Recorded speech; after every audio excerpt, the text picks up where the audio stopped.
এমন বহু বেদাতি আমল আছে যে আমল করতে করতে আপনি ক্লান্ত হয়ে যাবেন, কিন্তু কিয়ামতের মাঠে দাঁড়াবেন সে আমল কবুলযোগ্য হয় না, বাতিল হয় না।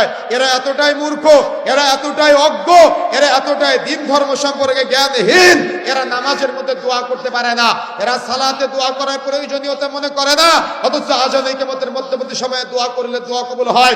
নামাজে দাঁড়িয়ে তাকবীরে তাহরিমার পরে সাদা পাঠের পরে সূরা ফাতিহা পড়ার আগে দোয়া করা যায়, সূরা ফাতিহা পাঠ করার পরে আরেকটা সূরা মিলানোর পরে রুকুতে যাওয়ার আগে দোয়া করা যায়, রুকুতে গিয়ে নির্দিষ্ট দোয়া পাঠের পরে দোয়া করা যায়, রুকু থেকে উঠে নির্দিষ্ট দোয়া পাঠের পরে দোয়া করা যায়। সাজদা পুরাটাই রবের সাথে কথা বলার জায়গা, সাজদায় গিয়ে রবের সাথে কথা বলতে হয়, এটা হলো আল্লাহর সাথে কথা বলার জায়গা, দোয়া করার জায়গা।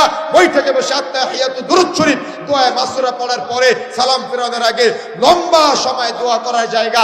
এতগুলো দোয়া করার জায়গা থাকার পরেও আপনি দোয়া নামাজের মধ্যে করলেন না, নামাজ শেষ করে ইমাম সাহেব দোয়া করে হাত তুলে আর আপনারা হাত তুলে আল্লাহুম্মা আমিন না বলে আপনাদের নাকি নামাজই হয় না। কথা বুঝেন নাই? অথচ দোয়া করার জায়গা নামাজের ভিতরে দোয়া করার প্রয়োজনীয়তা ফিল করলেন না, নামাজ শেষ করে দোয়া করার প্রয়োজনীয়তা মনে করলেন।